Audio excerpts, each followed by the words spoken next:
Bien le bonjour, chacun, chacune. On se retrouve après quelques semaines de petits congés. C'était pas vraiment des vacances me concernant, mais bon. Septembre, ça y est, c'est la rentrée. Donc, on plonge dans les textes de septembre, de la rentrée. Le Seigneur nous attend. J'explique encore la démarche pour pour qui c'est la première fois. On va prendre le temps de descendre au niveau du cœur parce que c'est là que ça se passe. On va aller dans l'invisible de nos vies. Pour ça, on va s'intérioriser, fermer les yeux, respirer doucement, appuyer notre dos, ouvrir les mains sur nos cuisses, vraiment faire participer notre corps à cette réceptivité de la grâce de Dieu, de tout ce qui est invisible pour les yeux, pour disposer aussi les oreilles de notre âme à entendre l'amour de Dieu qui se manifeste, parce que toute la Bible, tous les évangiles, c'est l'amour de Dieu qui veut se donner à nous. Donc, il faut prendre les bonnes oreilles pour bien entendre cet amour-là qui veut nous combler, refaire nos forces, nous donner tout ce dont nous avons besoin, quels que soient nos besoins. Ensuite, je vais lire l'Évangile, suite à quoi on va prendre une petite minute de silence, une toute petite minute de silence pour bien laisser résonner ce qui nous a touchés. Peu importe c'est quoi, hein, tout est possible. On laisse résonner les mots qu'on a entendus, ce qui nous a touchés. Ensuite, je vais vous faire une petite homélie. Ensuite, on va arrêter l'enregistrement pour pouvoir avoir un temps de partage avec les personnes qui sont là en temps réel. L'Évangile, c'est dans l'Évangile de Marc, au chapitre 8, les versets 27 à 35. Marc 8, 27-35.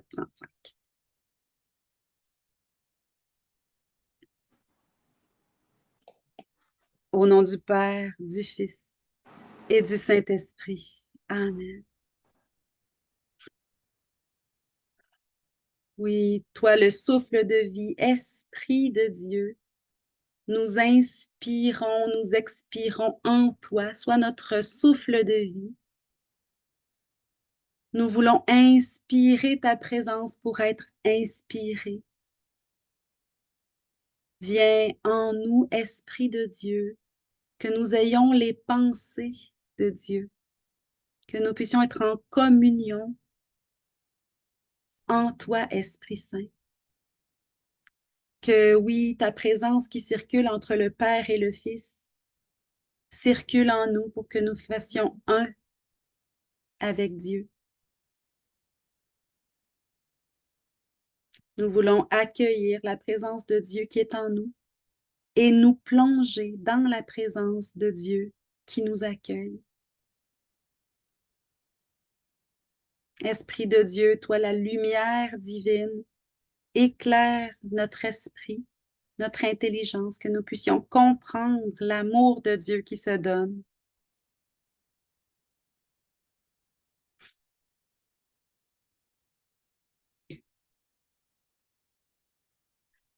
En ce temps-là, Jésus s'en alla, ainsi que ses disciples, vers les villages situés aux environs de Césarée de Philippe.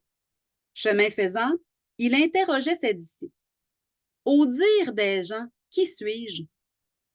Ils lui répondirent, Jean le Baptiste, pour d'autres, Élie, pour d'autres, un des prophètes.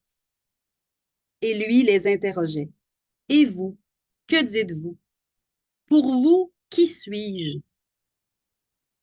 Pierre, prenant la parole, lui dit, Tu es le Christ. Alors il leur défendit vivement de parler de lui à personne. Il commença à leur enseigner qu'il fallait que le Fils de l'homme souffre beaucoup, qu'il soit rejeté par les anciens, les grands prêtres et les scribes, qu'il soit tué, et que 3 jours après, il ressuscite.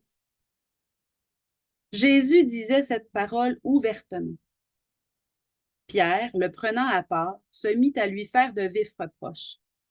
Mais Jésus se retourna et, voyant ses disciples, il interpella vivement Pierre. Passe derrière moi, Satan. Tes pensées ne sont pas celles de Dieu, mais celles des hommes. Appelant la foule avec ses disciples, il leur dit, Si quelqu'un veut marcher à ma suite, qu'il renonce à lui-même, qu'il prenne sa croix et qu'il me suive.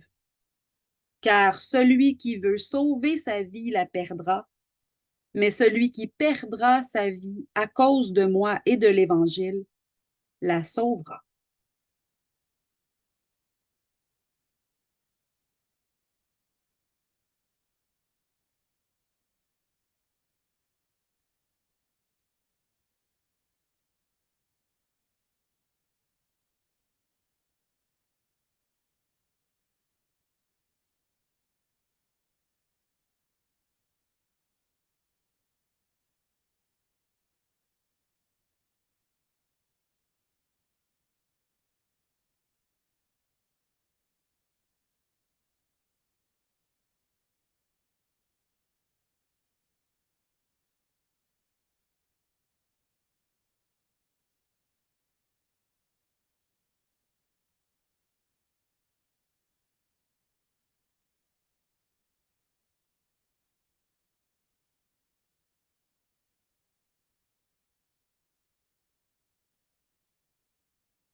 C'est un texte qui, ben, comme d'habitude, est bien, bien, bien rempli. Et je demande à l'Esprit Saint de guider mes pensées parce que il y a moyen d'aller dans tous les sens avec ce magnifique texte-là. Pour vous, qui suis-je? C'est une magnifique question à se poser, mais c'est Jésus qui nous la pose. Jésus nous demande aujourd'hui, clairement, pour toi, qui je suis? Qui suis-je? Et à l'époque de Jésus, bon, il en était tout autrement dans la société. Il n'y avait pas la télé, il n'y avait pas les nouvelles mondiales, il n'y avait pas.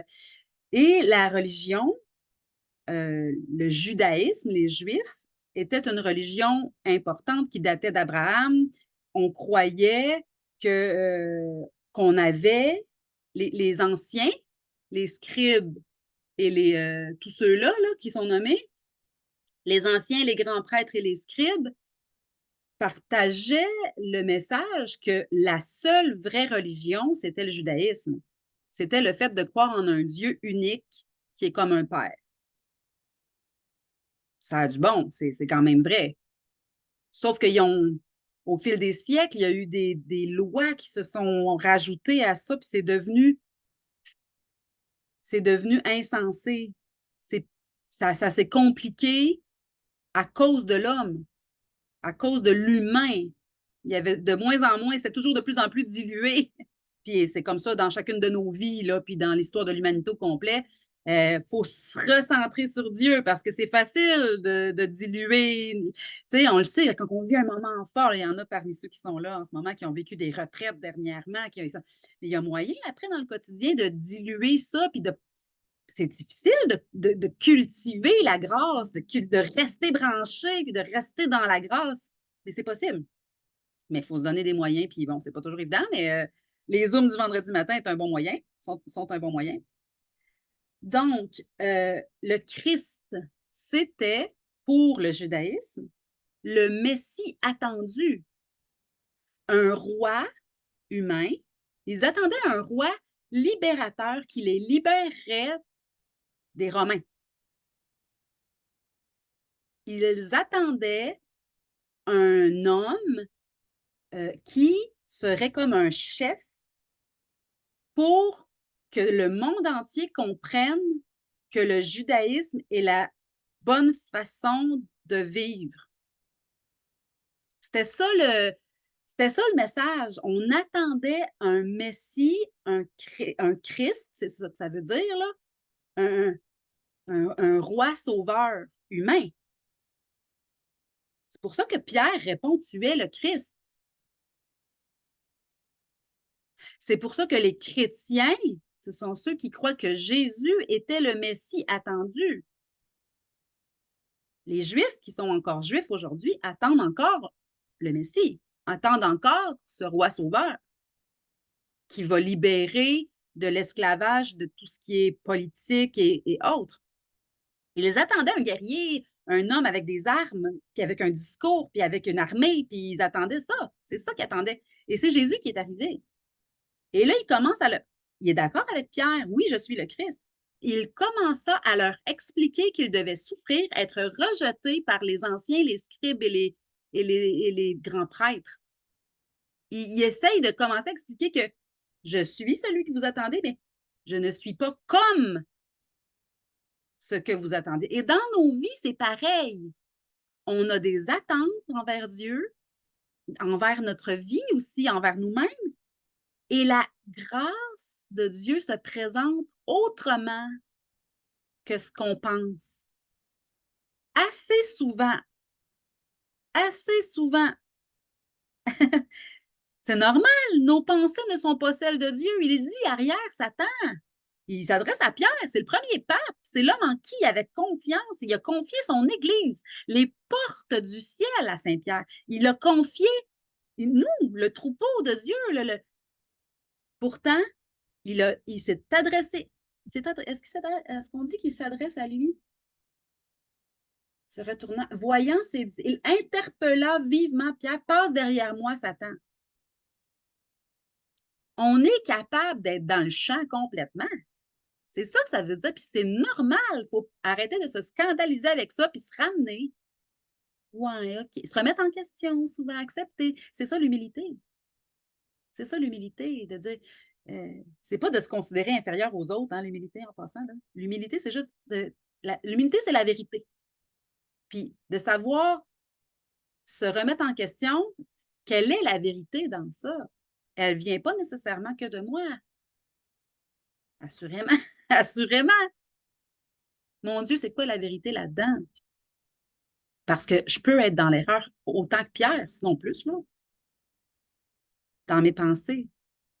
Quand mes pensées ne sont pas remplies d'amour, là, c'est clair que je me trompe. C'est clair que je me trompe, que je suis dans l'erreur. Donc, il y avait ça, l'idée du Christ et Messie, là, que je voulais qu'on comprenne bien que euh, c'est ça. Jésus est arrivé comme un Messie crucifié. Dans le Nouveau Testament, Saint Paul, il en parle abondamment dans les lettres, dans les épîtres, tout ça. On n'attendait pas ce Messie-là. Pourtant, c'est lui le Messie. Et c'est comme ça dans nos vies. Moi, je demande au Seigneur, pour chacun de nous, de nous ouvrir à la nouveauté, à ce qui n'est pas comme ce qu'on pense. Là où on a des attentes, faisons attention. Le Seigneur veut nous surprendre, puis ça se passe autrement. L'autre chose que je voulais vous dire, mais ça, je vous l'ai déjà dit, là aussi, le passe derrière moi, Satan, c'est qu'on a tout en nous. C'est pas, faut pas avoir peur. On a tout en nous pour être inspiré. On se replace. Seigneur, je mets ma vie dans tes mains. Je me plonge dans ton sang précieux, si ça vous rassure. On prend les moyens qu'on a, puis moi, personnellement, la Vierge Marie, j'ai une petite émotion. Elle est d'une grande, grande protection. Le mal n'a aucune prise sur elle. Sur Dieu non plus, évidemment. Mais Marie, euh, l'idée de me cacher sous son grand manteau, souvent elle a une grande cape, hein, Marie, sur les images d'elle qu'on connaît, qu'on a. Puis moi, je me cache là. Et puis, tu sais, des fois, là, moi, j'aime pas bien ça, les idées de transfert énergétique, puis de toutes ces affaires-là. Je crois que c'est réel, que des gens peuvent, si on donne la permission, faire des manipulations énergétiques. Puis moi, la seule énergie que je désire, c'est celle de Dieu, c'est l'amour. Donc, je veux pas. Fait que quand je sais que je rencontre des gens qui ont peut-être ces habitudes-là dans leur vie et qui me disent que ça leur fait du bien, je me cache dans le manteau de Marie, puis je sais que là, je suis complètement protégée. Donc, ça, c'est mon truc à moi. Mais on a tout en nous pour avoir des mauvaises pensées. On n'a pas besoin de faire un dessin, là, on le sait, on a juste à se regarder un petit peu, puis on le sait là, qu'on est capable d'être en maudit, hein? D'être fâché ou d'être dans le mal. Mais on a tout en nous pour être de grands saints, de grandes saintes, et pour être collés sur le cœur de Dieu, pour être inspirés par l'Esprit Saint, puis pour être plein d'amour aussi. Donc, ça dépend de ce qu'on fait de notre quotidien et de nos pensées surtout, parce que tout commence dans les pensées. Bon. Une petite, euh, une petite précision de traduction, parce que ça peut faire une grande différence. Si quelqu'un veut marcher à ma suite, qu'il renonce à lui-même, qu'il prenne sa croix et qu'il me suive. Car celui qui veut sauver sa vie la perdra, mais celui qui perdra sa vie à cause de moi et l'Évangile la sauve. C'est compliqué, ça. Puis ça donne pas le goût. C'est pas une phrase le fun, là. Si tu veux avoir la vie éternelle, ben, il faut que tu prennes ta croix, puis que, yark! Il me semble que c'est pas de même, Seigneur, que tu me parles. Mais il y a une autre traduction.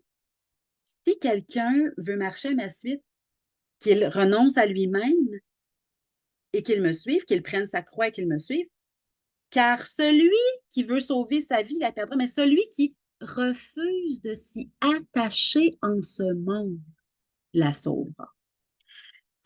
Refuser de s'attacher à sa vie humaine, choisir de mettre notre âme au premier plan, de choisir de mettre la vie éternelle en, en, euh, en premier par rapport à la vie humaine. Puis ça, c'est très difficile parce qu'on ne la voit pas de nos yeux de chair. Mais on va être gagnant, promis, de tout faire pour comprendre que les choix qu'on fait maintenant, il y a une notion d'éternité derrière, tant dans le bien que dans le mal, là. Fait que choisir d'aimer, ça ne veut pas dire s'obliger à aimer puis se taper dessus pendant une semaine quand on a manqué d'amour. Ben non, ça veut juste dire choisir d'aimer puis de crier au secours. Seigneur, là, viens m'aider. Viens m'aider puis ça presse. J'ai besoin de toi, Seigneur. J'ai besoin de ta grâce. J'ai besoin de ta patience, ta douceur, ton humilité. J'ai besoin de ta lumière pour comprendre ce qui m'arrive, pour faire les bons choix. J'ai besoin de toi, Seigneur, pour aimer cette personne si difficile à aimer. J'ai besoin de toi pour ne pas sombrer dans une dépression parce que là, j'ai l'impression que ma vie, c'est désespérant, etc. Choisir d'aimer, choisir la vie éternelle, choisir Dieu, c'est tout des synonymes pour moi. Euh, c'est pas choisir d'être parfait. On se trompe, là. C'est pas ça, là. C'est juste choisir d'être du bon bord. C'est tout. Choisir d'être dans le bon camp. Puis suivre le Messie, suivre le Sauveur, suivre le chef, suivre C'est lui. Puis lui, il a déjà obtenu la victoire. Il est mort pour ça. Il a accepté de mourir dans les. Moi, je pense que Dieu s'est incarné dans l'histoire de l'humanité, là où il y avait la possibilité de mourir d'une manière la plus horrible pour que tout le monde, qu'il n'y ait personne qui puisse dire, moi, c'est pire que. Jésus, il a pas connu ma souffrance. Je sais, je suis sûre que Dieu s'est incarné à ce moment-là de l'histoire de l'humanité parce que c'était là que c'était le pire. Pour que personne puisse dire, oh, le Dieu me comprend. C'est impossible. Il a tout vécu le pire. Donc, et il a obtenu la victoire. Donc, on a juste à s'accrocher à lui, refuser de s'occuper nous-mêmes de notre sainteté. C'est ça, renoncer à sa propre vie, c'est s'attacher à la vie de Dieu pour que lui s'occupe de notre victoire. Ça, et ça, c'est pas déresponsabilisant puis infantilisant, là. Infantilisant, non. Non. J'ai mes responsabilités. J'ai du boulot, là. J'ai du boulot à faire, là, pour m'attacher à Dieu plus qu'à moi-même. C'est difficile. Mais moi, ça me sauve ma bonne humeur. Ça me sauve ma sérénité, ma paix. Ça garde mes traits jeunes. Je le sais que c'est ça. Il y a combien d'occasions chaque jour pour s'attacher à notre propre vie. Puis, euh, voyons, comment ça que je suis pas capable? Puis, mais non, ben, c'est normal, t'es humain, là, t'es pas Dieu, là. Arrête de te scandaliser, Geneviève, de tes erreurs, puis de tes manques. Puis, moins on se scandalise, plus on dit, ah, ben, c'est tout à fait normal. Taliban, je suis pas parfaite, moi. Plus on le devient. Parce que la seule vraie perfection à laquelle on doit aspirer, c'est la perfection de l'amour. Et l'amour, on le sait, c'est quelqu'un. Donc, aspirer à s'unir à Dieu, choisir quotidiennement de tout mettre en lui. Nos bons coups, nos moins bons coups, nos faiblesses, nos forces, nos charismes, nos pauvretés, notre histoire de vie, nos blessures, tout. On met, Seigneur, on dépose tout dans tes mains bienveillantes. Occupe-toi de nous, occupe-toi de tout. Rends-nous la joie d'être sauvés. Et je vous l'ai déjà dit, mais je pense que c'est un message que le Seigneur me demande de porter au monde. Être sauvé, c'est être porté dans la main de Dieu. Donc, tout déposer dans sa main, c'est ça. Rends-moi la joie d'être sauvé. C'est un psaume qui dit ça. Que l'Esprit généreux me soutienne. Des fois, là, la parole de Dieu surgit dans ma mémoire, puis je ne sais pas comment ça. Mais voilà, si je le trouve rapidement, on va se laisser là-dessus. Ce serait, me semble, le psaume 25, mais je ne suis pas sûre.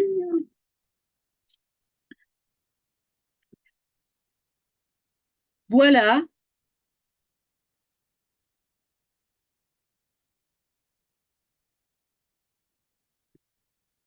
Hey, on va se laisser avec le psaume 25 aujourd'hui. Seigneur, je suis tendu vers toi. Psaume 25. Mon Dieu, je compte sur toi, ne me déçois pas, que mes ennemis ne triomphent pas de moi. Aucun de ceux qui t'attendent n'est déçu. Mais ils sont déçus, les traîtres, avec leurs mains vides. Fais-moi connaître tes chemins, Seigneur. Enseigne-moi tes routes. Fais-moi cheminer vers ta vérité et enseigne-moi, car tu es le Dieu qui me sauve. Je t'attends tous les jours. Seigneur, pense à la tendresse et à la fidélité que tu as montrée depuis toujours. Ne pense plus à mes péchés de jeunesse ni à mes fautes. Pense à moi dans ta fidélité, à cause de ta bonté, Seigneur. Le Seigneur est si bon et si droit qu'il montre le chemin aux pécheurs. Il fait cheminer les humbles vers la justice et enseigne aux humbles son chemin. Toutes les routes du Seigneur sont fidélité et vérité pour ceux qui observent les clauses de son alliance. Pour l'honneur de ton nom, Seigneur, pardonne ma faute qui est si grande. Un homme craint-il le Seigneur? Celui-ci lui montre quel chemin choisir. Il passe des nuits heureuses et sa race possédera la terre. Le Seigneur se confie à ceux qui le craignent en leur faisant connaître son alliance. J'ai toujours les yeux sur le Seigneur, car il dégage mes pieds du filet. Tourne-toi vers moi, aie pitié, car je suis seul et humilié. Mes angoisses m'envahissent. Dégage-moi de mes tourments. Vois ma misère et ma peine. Enlève tous mes péchés.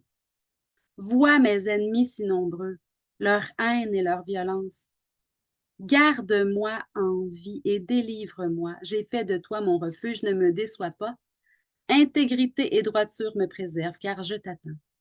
Ô Dieu, rachète Israël, délivre-le de toutes ses angoisses.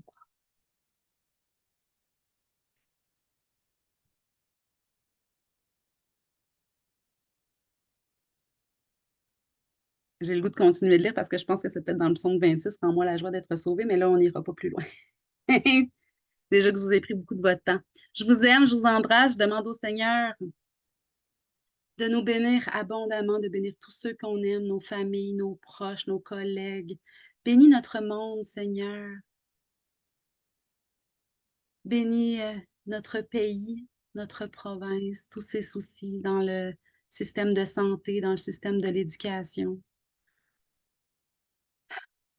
Seigneur, ramène ta loi d'amour au cœur de notre société. Commence d'abord à ramener ta loi d'amour dans nos propres cœurs, Seigneur, que nous en fassions notre priorité pour en être des porteurs dans notre monde concrètement. Bénis-nous en abondance, fais-nous rayonner de toi, fais-nous déborder de toi. Au nom du Père, du Fils et du Saint-Esprit. Amen. À bientôt!